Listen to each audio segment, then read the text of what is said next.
नमस्कार दोस्तों, आज हम आपको लेकर चलेंगे एक ऐसे मंदिर की यात्रा पर जो केवल आस्था का केंद्र नहीं बल्कि भारत के आत्मसम्मान, संस्कृति और पुनर्जन्म का प्रतीक है। यह है सोमनाथ मंदिर, गुजरात के प्रभास क्षेत्र में स्थित भारत का आदि ज्योतिर्लिंग। यह मंदिर सहन करता रहा आक्रमण, विध्वंस और अपमान, लेकिन हर बार फिर खड़ा हुआ और आज भी महाकाल की तरह अडिग, अमर और अविचल खड़ा है। सोमनाथ दो शब्दों से मिलकर बना है, सोम यानी चंद्रदेव और नाथ यानी स्वामी शिव। पौराणिक कथा के अनुसार जब चंद्रमा को दक्ष प्रजापति ने श्राप दिया तो उन्होंने प्रभास क्षेत्र में आकर भगवान शिव की तपस्या की। शिव ने उन्हें वरदान देकर श्राप मुक्त किया और यहीं पर स्वयं प्रकट होकर आदि ज्योतिर्लिंग के रूप में विराजमान हुए। इसीलिए इस पवित्र भूमि को प्रभास क्षेत्र कहते हैं, एक ऐसा क्षेत्र जहां आत्मा को दिव्यता और मोक्ष प्राप्त होता है। सोमनाथ मंदिर की कहानी श्रद्धा से शुरू होती है और संघर्ष से होकर गुजरती है। इतिहास गवाह है कि इस मंदिर पर 17 बार विध्वंसकारी आक्रमण हुए, लेकिन हर बार भारत की आस्था ने हार मानने से इनकार कर दिया। 1025 ईस्वी में महमूद गजनवी ने पहला सबसे क्रूर आक्रमण किया। उसने न सिर्फ मंदिर को लूटा बल्कि शिवलिंग को तोड़कर गजनी ले गया। 1299 में अलाउद्दीन खिलजी के सेनापति उलुग खान ने इसे फिर ध्वस्त किया। 1395 में तैमूर की सेना ने मंदिर पर हमला किया। 1665 में औरंगजेब ने तो मंदिर को पूरी तरह से मिटा देने का आदेश दे दिया। उसने मंदिर को तोड़कर वहां एक मस्जिद बनवाने की कोशिश की। इन हमलों के पीछे केवल धन, लोलुपता नहीं बल्कि भारत की धार्मिक आत्मा को कुचलने का प्रयास था। इन हमलों का उद्देश्य केवल लूट नहीं था बल्कि भारत की सांस्कृतिक आत्मा को कुचलना था। परंतु हर बार भारतवासी बोले, हम टूट सकते हैं लेकिन मिट नहीं सकते।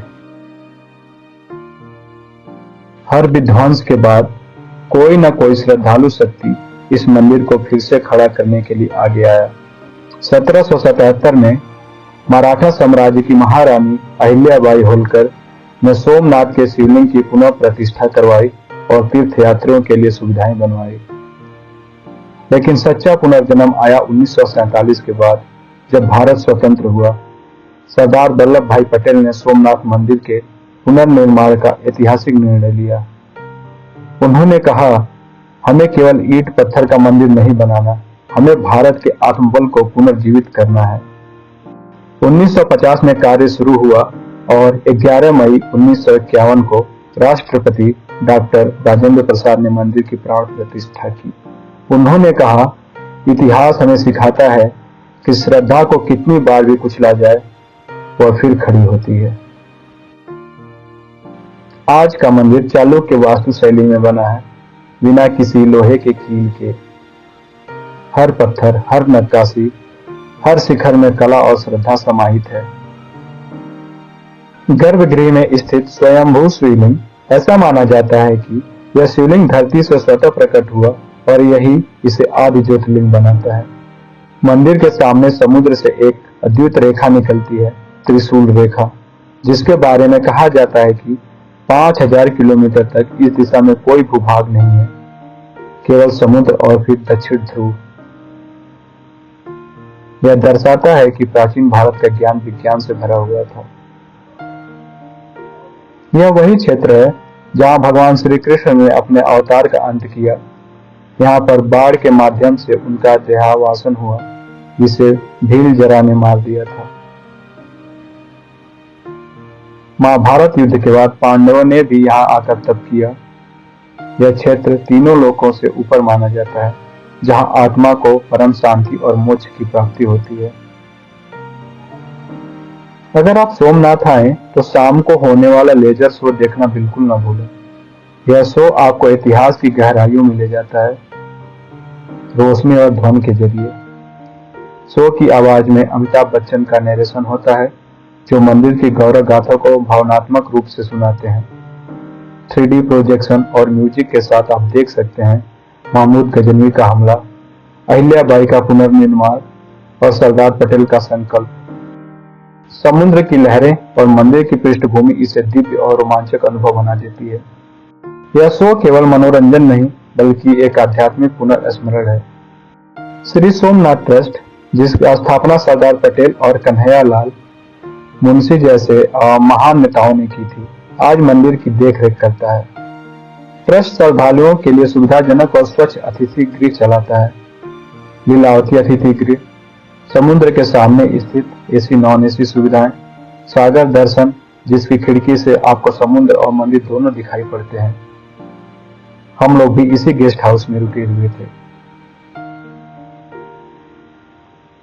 माहेश्वरी भवन, विद्या मंदिर और धर्मशालाएं। इसके अलावा ट्रस्ट द्वारा गौशालाएं, चिकित्सालय, संस्कृत विद्यालय और छात्रावास भी चलाए जा रहे हैं। यह केवल एक मंदिर ट्रस्ट नहीं, समाज सेवा का मॉडल बन चुका है। सोमनाथ केवल एक धार्मिक स्थल नहीं, यह एक संघर्ष और संकल्प की गाथा है। हर बार जब मंदिर टूटा, हमारी आस्था ने उसे फिर से बनाया। यह मंदिर हमें सिखाता है कि हम पर चाहे कितनी भी आंधियां आए, पर हमारी जड़ें संस्कृति में गहरी हैं।